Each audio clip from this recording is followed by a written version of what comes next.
countdown clock and all this music, and here we are live now. So we're just going to go right into it live without music and stuff. Welcome, everybody. Manning the Grill, episode 11. I think I got it tagged right. Episode 11, conveniently called I Know a Girl and I Know a Guy. No, I know a guy and a girl, right? So today we're going to talk about referrals. And what I wanted to kind of talk to everyone about is this right here. We're going to call this the vacation view, baby. Why isn't this working? There we go. We're going to put this one over there. That's what we're here to talk about, right? I am on vacation. You can see my relaxed attitude, my little condo behind me. And I thought this is a perfect time to talk about referrals. So I would like to welcome Jason Panos and Kelly Kopp, two fellow RE/MAX agents that I've referred to and had referrals come back to down in the Florida area. And we're going to talk about real estate in Florida and a little bit about referrals, and especially with R4 ending last week, the big RE/MAX conference, which is called R4, ended last week. And this is the perfect time to kind of do this. So how are you guys doing today? Fantastic. Doing well. Awesome. So real quick, Kelly, start with you. Where are you at? Where do you do business at? And how's the market in your place? I'm in Ponte Vedra Beach, Florida, which is where the Players Championship just was. Yeah. And I work in Ponte Vedra, Jacksonville, and the St. Augustine area. And the market here has been booming, and it's crazy. Not much inventory and a lot of active buyers. Right. And that's a nationwide thing. I mean, that's annoying. Yeah. That was one of the things we had from R4. So I didn't go to R4 in person. I attended a lot of virtual sessions. And yeah, kind of the same thing all around. Not enough buyers, or too many buyers, not enough listings. What can we do to get more listings? The listing classes, the position up for your listing classes were packed, right? Just tons of people there. So cool. Jason, how about you? Where are you from? Where you do business at? So, excuse me. I live in Pensacola, Florida, or just outside of Pensacola.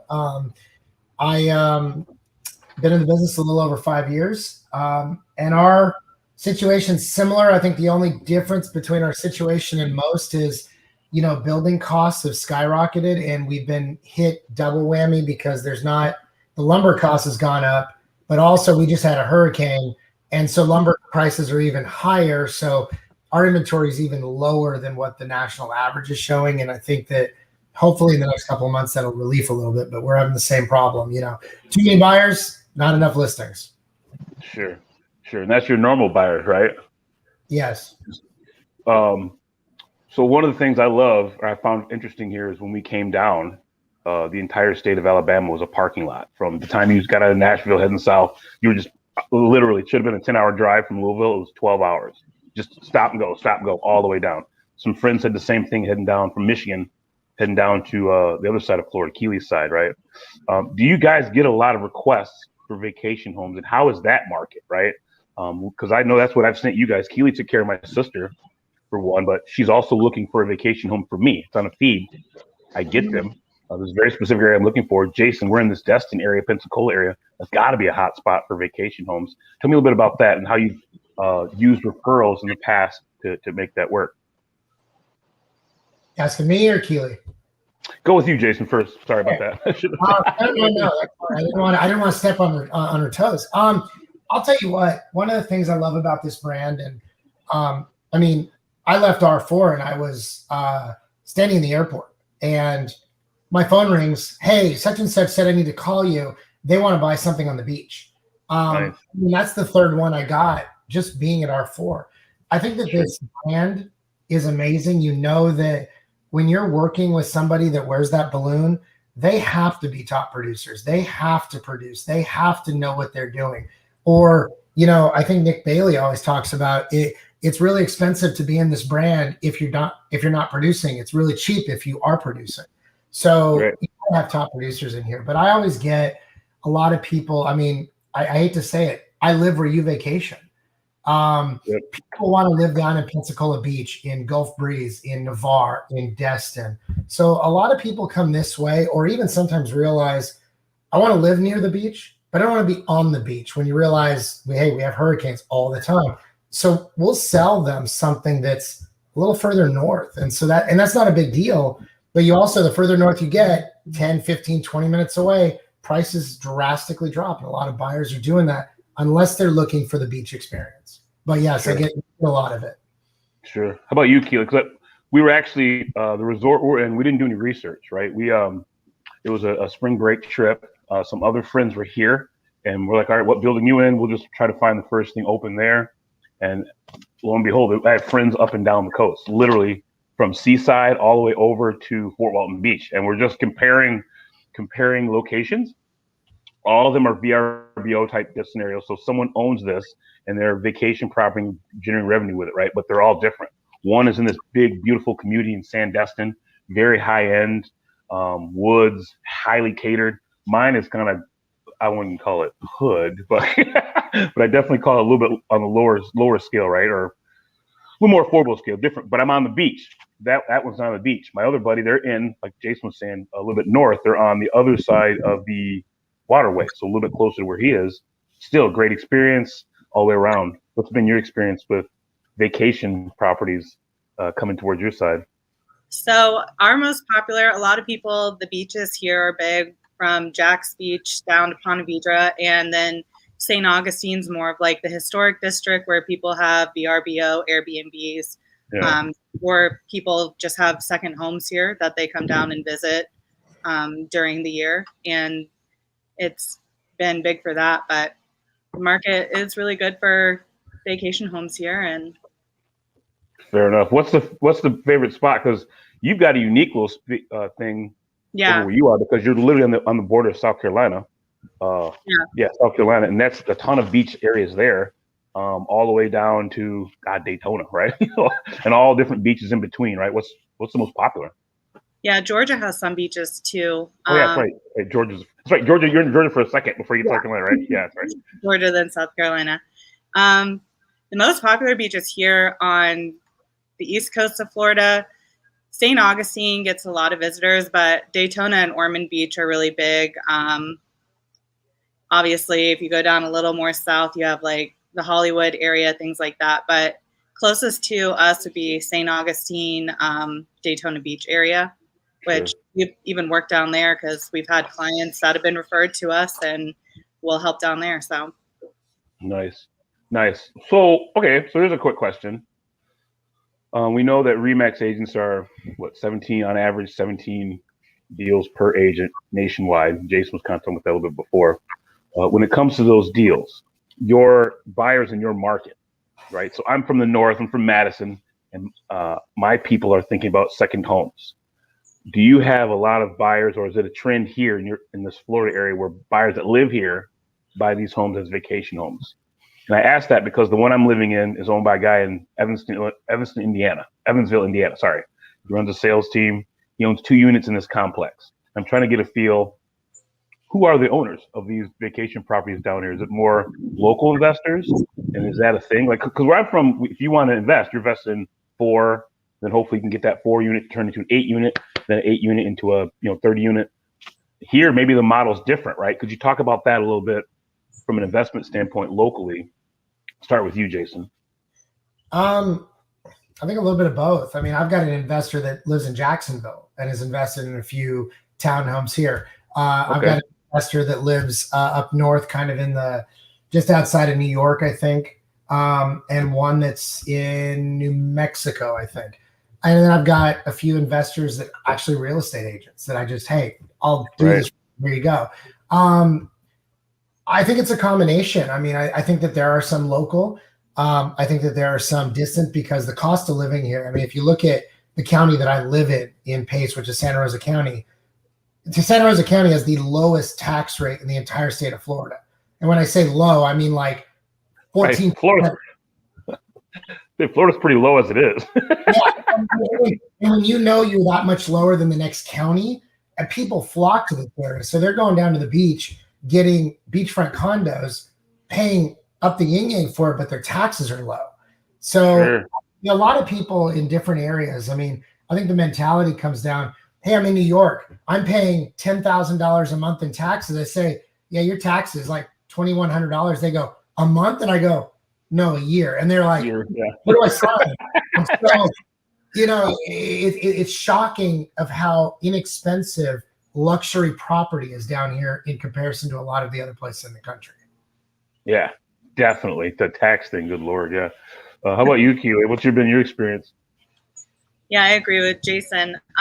Here, we have quite a few people that may not live at the beach. They may live in town and want like a condo or a home on the beach so they can come and visit here. But we do have a lot of people from the northern region that come down here. And honestly, I've seen more New Jersey plates in my local area this last year than I have in a while. So everyone's saying that Ponte Vedra, Jax Beach area has been discovered because we're having a lot of people from up north that are coming here and buying.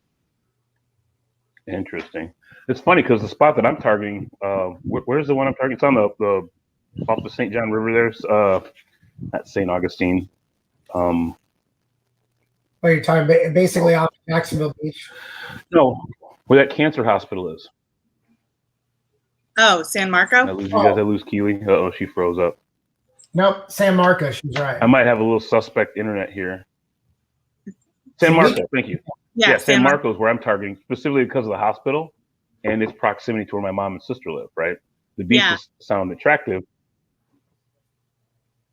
Yeah. Uh-oh. Have a little internet down. Yeah, not ours. You guys still hear me? Yeah, I can hear you now. I'm going to keep going. Hopefully you guys can still hear me. Keely, would you mind taking a quick second? Say what? Sorry, man. I thought this would be a perfect time to do this because all the people in this resort would be out at the beach. It's a beautiful day, and I get more of the internet back. But I don't think that's happening, apparently. Doggone Cox. Keely, talk a real second about, because this is how I found you, right? I looked up on the Remax website, and I saw through there, saw you and your mom, and I liked the family idea. Her mom is Debbie, great little agent. She's been doing it for a while. And at the time, your brother was an agent as well. He was. And you were the closest. Yep, he was, right? And at the time, you were the closest one to where my sister actually lived. I made a call, kind of had a quick conversation, and introduced you to my sister. Why don't you talk real quick about some of the ways that you have found other Remax agents for your referrals? And I'll let you follow it up, Jason, when she's done. So the way that I've done that, I've used the Remax Referral Network Facebook group and posted on there, and people will recommend agents, and I'll reach out and talk to them. Otherwise, I've just done it directly through the Remax website and put that out there, and agents will respond, and it's easy to communicate and connect. And I feel good about doing it that way because I know that my buyers and clients will be in great hands with other Remax agents.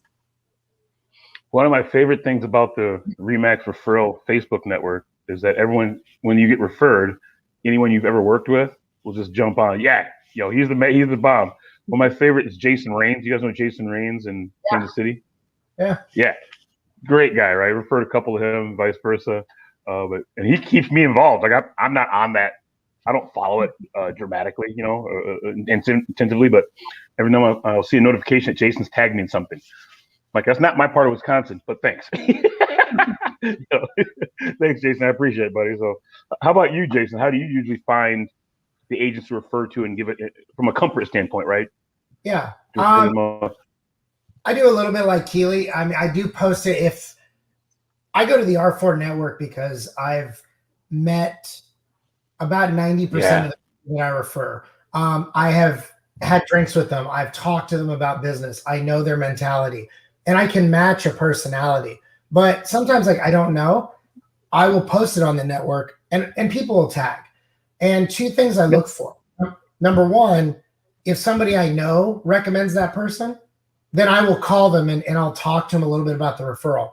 Because I also believe that, if somebody recommends me or vice versa, someone recommends someone else and they're terrible, I'm going to call that agent. I go, what were you thinking? The other thing I'll do is right beforehand is I look up their profiles. We have access to profiles through the Remax network. I'm not looking for production levels. I'm looking for consistency. I'm looking for, is this agent consistently producing at a top level or this level versus what the market's doing? I mean, we can look at top producers in Miami is going to be different than top producers in Pensacola. Totally different markets. So levels and all that don't matter, but I want to see somebody that is engaged in their business. They'll take care of the client, and I'll call and talk to them. And again, I'll get personality, go like, okay, I want to work with this person because I'm a resource when that referral goes. Keely, if you sent me somebody and you needed help, or if I sent you somebody and you go, can you talk to the guy? Hey, this is a problem we're having. I'm going to call and be the voice of reason.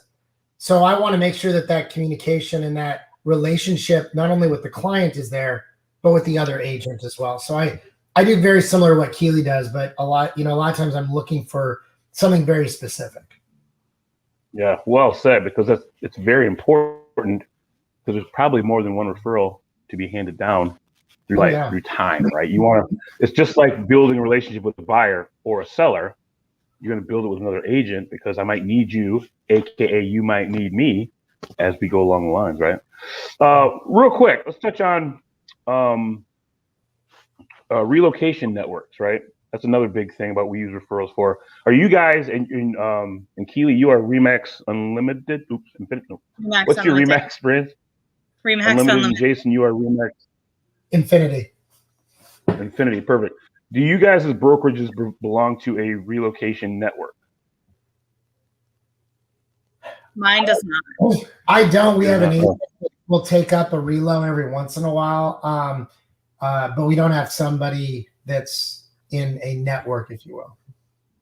Perfect. So, and that's awesome, because that's how we don't belong to a service, a relocation service either, right? We depend on the R4 network, the Remax Referral Network, as our relocation program. And to your point, Jason, it's more than just sending a buyer over there. Hey, where can the guy get his clothes dried, right? He needs a car. What's the choice of schools? What's the hobbies around there? Excuse me. My guy's a biker. What are your bike trails like? That was one I actually sent to Colorado. Like, what are your bike trails like in this part of Colorado? I know they are in Denver, but what are they are here, right?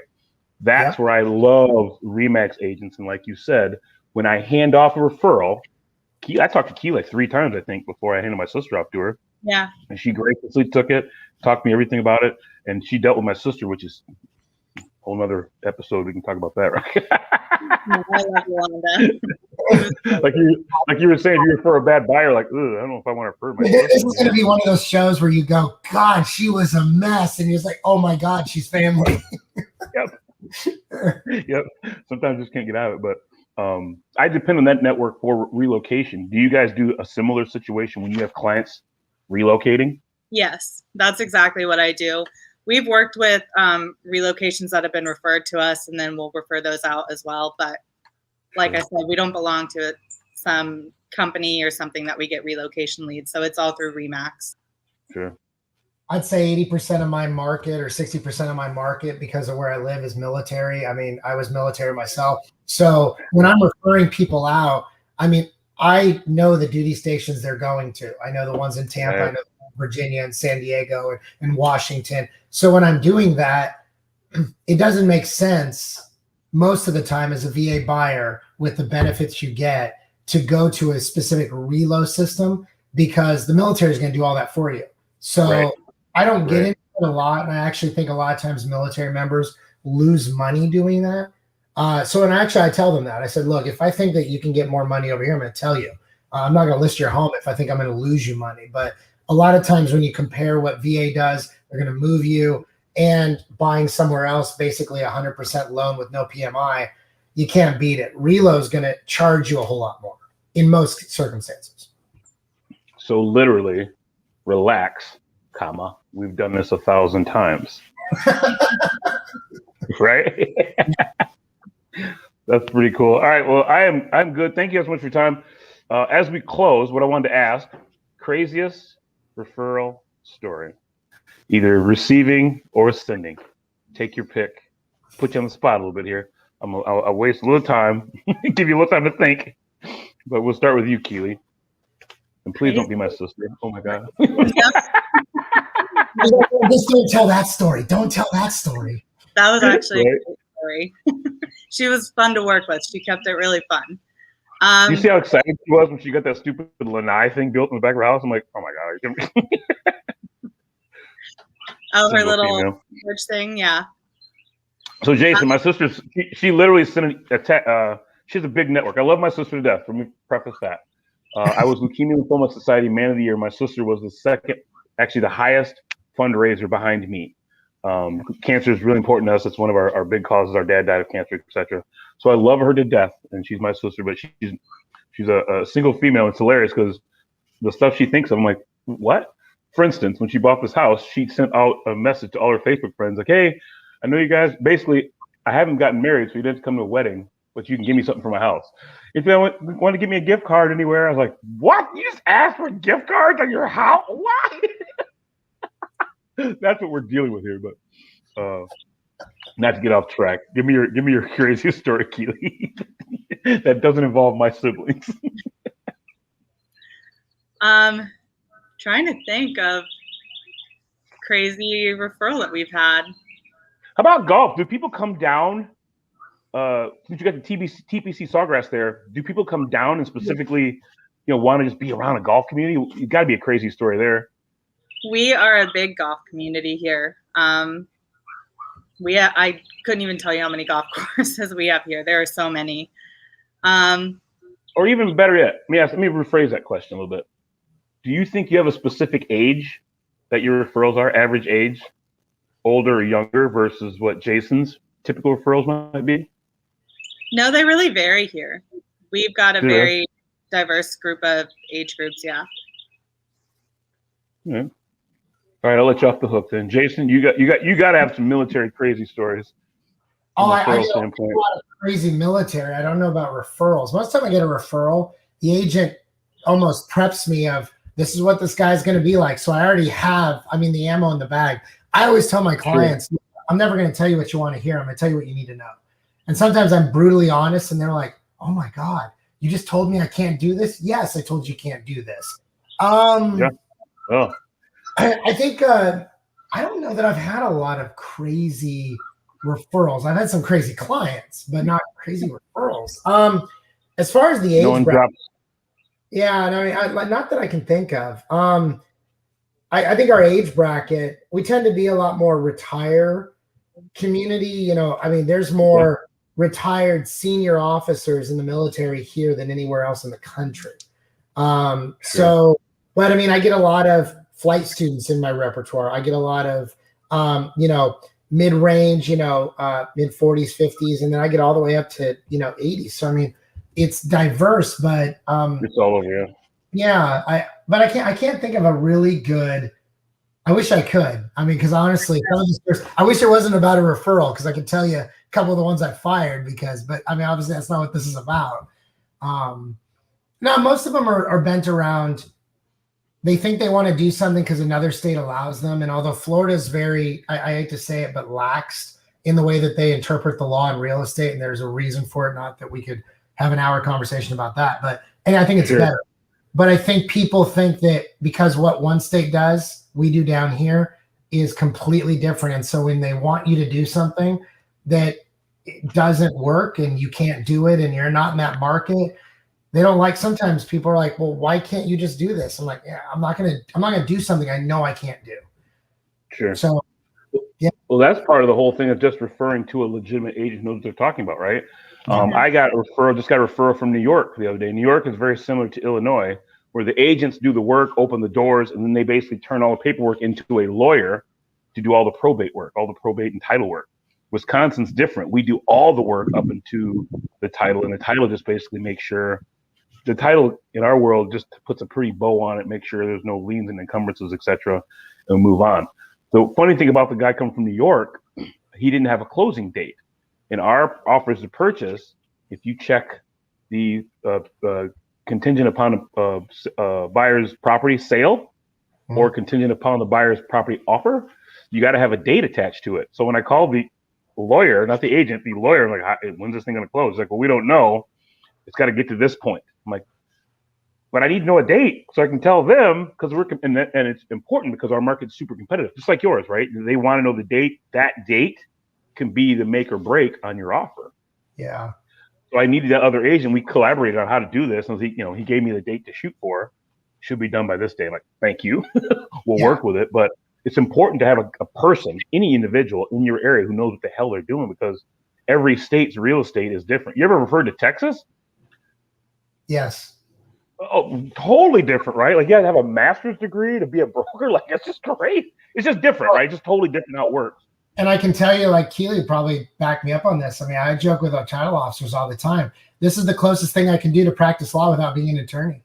And they do. I mean, I've got attorneys on speed dial, but they're like, no, you're doing this right, or you've worded this right, or whatever. But I mean, we do everything. We turn it over to the attorney. If there's a dispute, that's when they step in. But realistically, it's on each, from a liability perspective, is bad in some cases because we have to make sure we know what we're doing. At the same time, it allows us to help more things within the contract on the ground. Sure. No, it totally makes sense. Yeah, it's crazy, right? So, all right. So I'll give you my crazy story. I got a lady referred to a lady from Canada. There was a reason he was asking the question. Say what?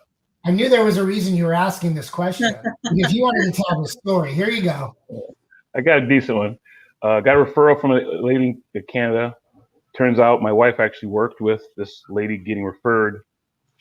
I won't say recently divorced, but divorced in the last 3 years. Been in an apartment. Now decided she wanted to get her own place. Right. Great. We Facebook or LinkedIn each other, so we realized that we had some connections via my wife, etc. And so we started doing our things. She ended up getting fired. So I'm gonna make a super long story short.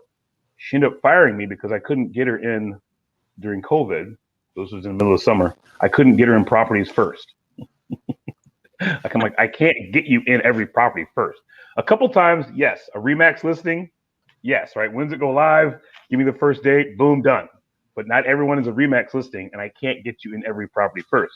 And I got fired because I couldn't promise or guarantee, I guess, I got her in every listing before anyone else because she feared the transmission of COVID.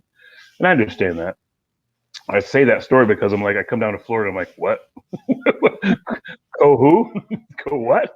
COVID here. This is kind of crazy. So, all right, guys, I appreciate your time. In the comments, I have put both your connections. If you guys or anyone listening here has anyone referring to those East Coast of Florida, Jacksonville area, Destin, Pensacola, Fort Walton Beach area, please think of Jason, or as normal, connect me because I know a guy and a girl that I can connect you with, that are good people and amazing agents to do the job with. Like I said, I appreciate you guys' time. I'm gonna go back to vacation mode. Let's end on that. There's my vacation mode picture. Let me get that thing in here. Add to the stream.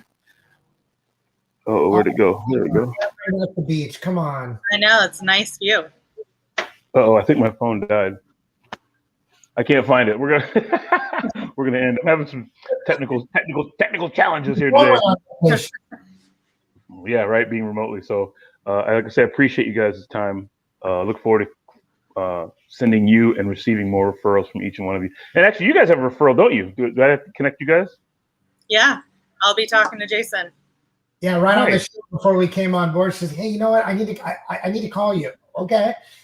Yeah. And that is the way this works. That's the beauty. As I'm recruiting for our brokerage now, that is the beauty. It's like, I'm telling you, just by having the balloon as part of your package, you will get 5.2 more deals by accident, right? I'm not lying. It actually happens. That's how tight our little network is. So I appreciate you guys again volunteering to come on this on a day, coming out of your business. I know you're busy, Jason, coming out of R4. You have some stuff going on. Keely, as always, great to see you guys. Yeah. Take care. Thanks, you too. Thanks for having us. Yep.